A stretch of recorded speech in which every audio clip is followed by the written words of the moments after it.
오늘 아침 뉴스 연구소.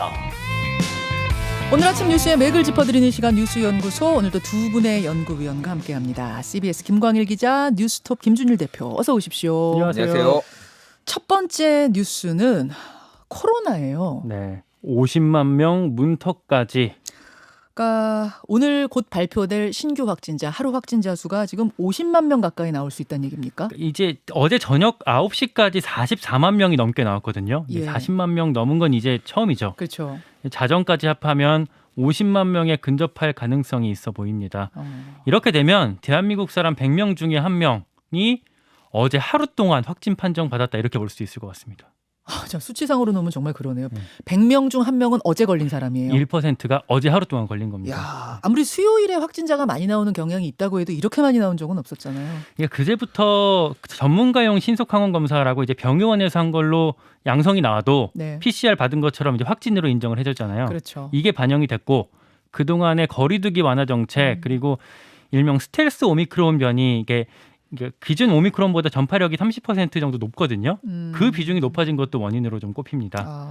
위중증 환자가 1,196명, 하루 사망자 293명으로 둘 다 역대 최고치고요. 사망자 같은 경우에는 시차가 있어갖고 유행 정점이 지난 뒤에도 앞으로 한 3주 정도는 쉽게 줄지 않을 걸로 전망이 됩니다. 해서 정부가 만 5세 이상 초등학교 저학년들한테도 백신 접종을 권고하기로 했거든요. 요거는 이제 학부모들 사이에서 벌써부터 반발이 나오고 있습니다. 근데 이 어린 아이들에 대한 백신은 의무는 아니에요. 네, 권고입니다. 그렇죠. 위험한 지병이 있거나 이런 아이들한테만 권하는 거니까. 자, 아무튼 상황이 이렇다 보니까 지금 거리두기도 뭐 조정을 해야 되는 거 아니냐?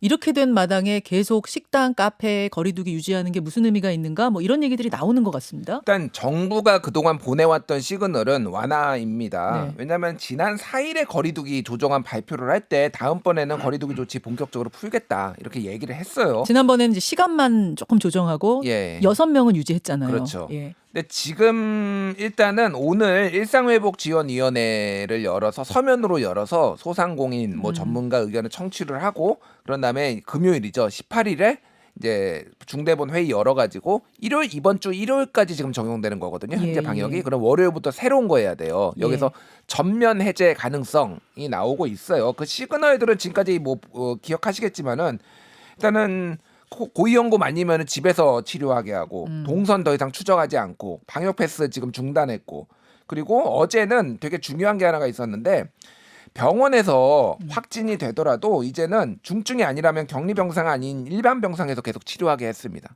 이게 뭐냐면은 일반 의료 체계로의 전환이에요. 한마디로 얘기를 하면은 지금까지는 코로나 의료 체계에서 일반 의료 체계 전환이라는 거를 사실상 시그널을 보낸 거고, 또 하나는 병상이 모자라요. 제 지인도 사실은 일주일 전에 입원을 했는데요. 예, 예. 일주일 있었거든요. 예. 6인실이었는데 한 명씩 사라졌답니다. 코로나 확진돼서 한 명씩. 그래서 6인실이 2인실이 됐대요. 그러니까 그러면은 병원이 지금 병상이 모자라요. 그러니까 이렇게 되면. 격리병동은 꽉 차고 뭐 예, 이런 예. 식이란 말인 거죠. 그렇게 지금 되니까 이제 정부에서 이제 판단을 일반 내린 병동으로. 겁니다. 예, 예. 문제는 지금 너무 많아요. 너무 많아요. 50만 명 나왔는데 이재갑 교수가 네. 지금 정부를 강하게 어제 페이스북에서 비판을 했거든요. 무슨 얘기냐면은, 아니 독감처럼 치명률 낮다라는 거 인정하겠는데, 그러면 독감이 하루에 40만 명, 50만 명씩 나온 적이 있느냐? 지금 의료진 지금 붕괴 상태다 지금. 의료 붕괴 상황을 인정해라, 뭐 이런 페이스북을 인정을 어제 하고 오히려 방역을 완화하지 말고 국민들한테 호소해라 지금 더. 그러니까 바로 이렇게. 이 부분이 예. 지금 약간 엇갈려요. 어차피 이렇게 많아졌는데 국민 7명 중 1명이 이미 확진 끝난 상태인데 거리두기 유지를 계속하는 게 의미가 있느냐와 해야 된다. 이게 지금 엇갈리는 상황인 거죠. 어쨌든 그런 지금 반발이 나오는 게 왜 그러냐면, 물론 이제 지금 많이 나오는 게 이번 주 그리고 다음 주 화요일까지가 이렇게 최정점에 이를 거라는 게 이미 정부가 예측하고 있던 건 맞는데, 네. 근데 그 예측했던 게 한 37만 명 정도 수준인데 그거보다 훨씬 상회한 게, 그러니까 예측보다도 너무 많은 게 문제거든요. 뭐 갑론을박은 좀 있을 수 있겠습니다만, 일단은 개인 방역부터 좀 확실하게 하고 지금 대비를 해야겠습니다. 자, 잠시 후에 정재훈 교수와 함께 이 얘기는 더 좀 깊이 있게 나눠보도록 하죠. 두 번째로 갑니다. 1년 9개월 만에 독대. 예, 잠시 후 12시입니다. 정오의 문재인 대통령과 윤석열 당선인 청와대에서 배석자 없이 회동하죠. 그러니까 참 기구한 인연의 두 사람인데요. 그렇죠. 이제 오늘 청와대에서 같이 점심 먹는다고 합니다. 그러니까 얼굴 보고 직접 대면하는 건 1년 9개월, 그러니까 거의 2년 만이고요. 네. 이거 문재인 대통령 측에서 먼저 요청한 걸로 알려지고 있습니다. 어떤 얘기 나누게 될지가 제일 궁금한 거잖아요. 일단은 뭐 코로나19 손실보상, 뭐 우크라이나 사태, 대북 외교 정책 이런 것들을 논의할 걸로 보이는데요. 뭐 최대 관심사는 역시 사면 얘기가 될 것 같습니다. 네. 윤석열 당선인 측에서 이명박 전 대통령 사면을 요청할 거라고 이미 언론에 공식화한 상태거든요. 그렇죠. 뭐 떠날 사람이 해결을 해줘야 뭐 새로 시작하는 쪽에서 좀 부담을 덜 수 있다고 계산을 한 것 같은데 문제는 이게 뭐 국민 통합 분위기 만드는 데는 좋은데 뭐 정의, 공정, 형평성 문제가 있을 수밖에 없고 여권 지지층에서도 반감이 높습니다. 지금 여권 지지층의 반대가 상당한 게 제일 문 대통령으로선 고민거리일 거예요. 이게 뭐 노무현 전 대통령을 이명박 전 대통령이 죽였다 뭐 이런 프레임이 이런 시각이 여권 지지자들한테 많고 그게 문재인 대통령도 비슷할 거거든요. 그래서 어떤 그 결론을 내릴지는 좀 지켜봐야 될 것 같고요. 다만 최근에는 이게 김경수 전 경남지사 사면 문제랑 같이 좀 맞물리고 있습니다. 예전에도 보면 이 사면할 때 뭐 이쪽 저쪽 이렇게 한 명씩 이렇게 비례적으로 사면을 해왔거든요. 그런 거 있었죠. 뭐 이렇게 박근혜 전 대통령 사면할 때도 뭐 한명숙 전 총리 복권하고 네네. 이석기 전 의원 이렇게 사면하고 이런 식으로 이렇게 같이 갔는데 이번에도 이렇게 두 사람을 같이 사면할 수 있다 이렇게 예상이 정치권에서 뭐 국민의힘 권성동 의원도 그런 얘기를 했던데 나오고 있고요. 가능성이 높지는 않지만 이재용 삼성전자 부회장 사면 가능성도 같이 거론이 되고 있습니다. 그 윤석열 당선자의 최측근인 권성동 의원이 이명박, 김경수 동시 사면이 100% 확신하다. 이런 얘기까지 해서 아니 100%라는 얘기까지 나올 정도면은 이게 뭐가 얘기가 된 거야? 아니면 의도적으로 이렇게 이분이 흘리는 거야? 전 좀 궁금하던데요. 그래서 저는 그거를 보면서 이분이 윤핵관이 아니라 문핵관인가 문재인 핵심 관계자인가 뭐 이런 생각도 했어요. 권 의원님 나오시면 제가 질문 드릴게요. 예. 아니 그러니까 전에도 사실은 이 얘기를 했었어요. 네. 이명박 대통령이 사면이 안 되고 박근혜 대통령만 됐을 때 김경수랑 같이 묶어서 사면하려는 거다. 이게 권성동 의원이 한 적이 있어요. 이 얘기를. 그러니까 그거를 재확인했다. 이 정도로 보시면 될 것 아니 같은데. 근데 100% 확실이라는 얘기까지 하셔가지고. 그러니까 저는 100% 확신이란 거는 조금 그쪽 방향으로 몰아가고 싶은 본인의 좀 의중이 많이 반영된 거 아니냐. 저는 그렇게 해석을 했습니다. 그냥 레토릭 같이. 예. 그렇게 뭐 해석을 했고요. 그렇게.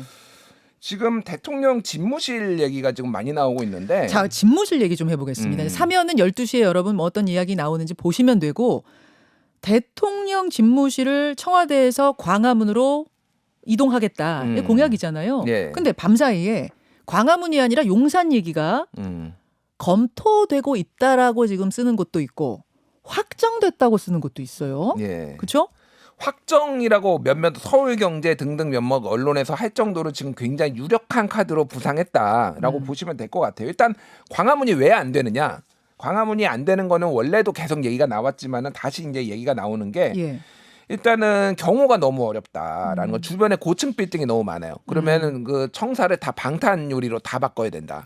뭐 이런 문제들이 있는 거예요. 그 또 하나는 그 세종문화회관 등등을 비롯해서 지하 주차장이 엄청 크거든요. 네. 그러면 테러에 취약하다라는 게 있어요. 또 하나는 100m 안에는 집회 시위를 못 하게 돼요. 집회 시위 못 예, 하죠. 그러면은 광화문 광장에서는 아예 못 하게 됩니다. 예. 그러면 시민들이 못 모이게 되는 뭐 이런 모습들도 있고. 게다가 대통령 주변 300m 반경에는 통신도 이게 뭐 못하게 돼 있지 않아요? 예, 뭐 그런 부분들까지 다 시민 불편. 게다가 이제 출퇴근을 해야 되는데 뭐 총리 공간을 쓴다 뭐 이런 얘기들이 있는데 그러면은 또 불편함이 있고 뭐 이런 것들이 있고 또 하나는 지하 벙커를 여기에다가 만들 수가 없어서 기존의 청와대 지하 벙커를 쓰는 것도 검토를 하고 있다라고 합니다. 그러면 이것도 이중으로 또 뭐 돈이 들고 이런 것 때문에 이거를 일거에 해결할 수 있는 게 지금 국방부 청사 삼각지에 있는 국방부 청사라는 거예요. 용산. 삼각지. 예.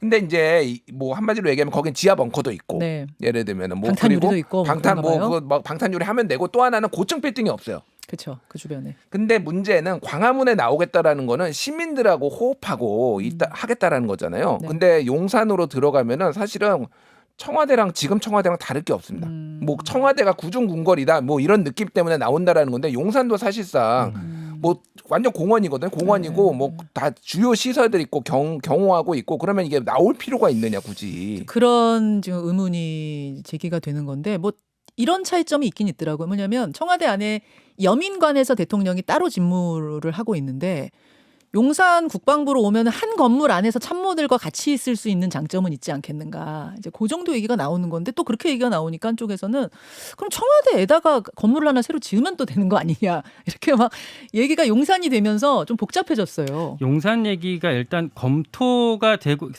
인수위 차원에서 검토가 되고 있는 건 확인이 됐는데 아예 글로 결론을 냈다라는 건 제가 오전 중에 좀 확인해 보려고 했는데 그건 아직 확정적으로 하긴 좀 어려울 것 같고요. 근데 말씀 계속 이제 하고 있다시피 광화문 대통령이라는 게 이제 광장에 대통령이 나와갖고 그 어떤 공론장으로 직접 나오겠다라는 건데 국방부 합참 있는 곳은 울타리가 거의 청와대만큼 높거든요. 여기 그렇게 도심도 아니고 그리고 또 이제 거기를 한다 그러면 외교부 장관 공간을 뭐 이렇게 공간으로 쓰겠다라는 건데 거긴 또 대한민국 최고 부자들만 사는 곳입니다. 이게 뭐 어떻게 좀 광장으로 나오겠다라는 게 이해가 안 가고 뭐 용산 공원을 이제 그 미군 기지 빠진 곳을 시민공원으로 하니까 이제 글로 대통령이 나올 수 있다 뭐 이런 얘기도 하는 것 같은데 네. 사실 지금 청와대에 있는 곳도 뭐 삼청동 아니면 뭐 서촌 여기 사람들 훨씬 더 많거든요. 그래서 용산으로 나온다라는 건 좀 이해가 안 가는 뭐 상황인 것 같습니다. 자, 이걸 지금 빨리 확정하겠다고 해서 아니다. 시간 좀 갖고 해라. 막 이런저런 이야기들이 나오는 상황인 것 같습니다. 이 얘기는 오늘 2부 돌쇠 토론 준비되어 있거든요. 거기서 얘기 나눠보고 빠르게 세 번째 주제 갑니다. 이재명 재등판론. 자, 이게 지금 민주당 얘기죠. 네, 뭐 선거 끝난 지 일주일도 안 됐는데 일단 이재명 후보 정확한 지금 직함은 상임 고문이거든요. 네. 민주당에. 그러니까 어제 취재를 해보니까 민주당 내부에서 이렇게 재등판론 목소리가 일부 좀 나오고 있더라고요. 이게 시작은 김두관 의원이 이제 윤호중 비대위로는 쇄신이 안 된다. 네. 차라리 이재명 후보를 비대위원장으로 세우자 이러면서 시작이 된 건데 지금 상황은 일단 윤호중 비대위가 계속 이대로 시작은 했으니까 네. 가긴 할 것 같거든요. 근데 다만 이재명 후보를 선대위원장으로 추대를 해갖고 지방선거 치르자. 그리고 그 이후에 전당대회에서 당대표 선거를 치르게 해갖고 이재명의 민주당으로 좀 갈아엎자. 이런 요구가 이렇게 좀 부추기는 요구가 좀 있습니다. 자, 있는 거 아는데 저는 지금 그 논란의 핵심은 이재명 상임고문 맘인 것 같거든요. 이재명 후보가 어떻게 생각하는지 모르고 지금 바깥에서만 얘기하고 있잖아요. 잠시 후에 김두관 의원 인터뷰 제가 할 거니까요. 이재명 상임고문 얘기를 지금 듣고 하시는 건지 그거 한번 질문하겠습니다. 그런가 하면 김준일 기자. 예. 국민의힘에서는 유승민 전 의원 이름이 갑자기 많이 거론되고 있어요. 일단 경기도가 이번 지방선거의 키 포인트다. 지금 여야가 다 그렇게 보고 있어요. 서울은 아무래도 오세훈 시장이 뭐 또 해봐야 알겠지만 유력하다 이런 분위기도 있고 국민의힘에서는 대항마도 없습니다 지금. 그러니까 지금 경기도에서 빅네임들이 거물급들이 얘기가 나오고 있는데 김동연 지금 뭐 당은 다르지만 전 후보. 전략 공천하는 거 아니냐. 이쪽에서는 지금 유승민 차출론이 얘기가 나오고 있어요. 국민의힘은 유승민. 그래서 거물급들이 지금 나오고 있다. 이렇게 보시면 될 것 같아요. 일단. 저 오늘 돌쇠 토론에 나오시는 장성철 교수가 유승민 후보 얘기 많이 하던데. 엄청 내고 계세요. 그분. 제가 이따가 질문할게요. 이따 질문하겠습니다. 두 분 수고하셨습니다. 고맙습니다. 김현정의 뉴스쇼는 청취자 여러분의 참여로 이루어집니다. 트위터, 페이스북, 레인보우 게시판, 그리고 단문 50원, 장문 100원의 유료 문자 샵 1212, 우물정 1212 통해 참여하실 수 있습니다. 김현정의 뉴스쇼, 여러분과 함께 만듭니다.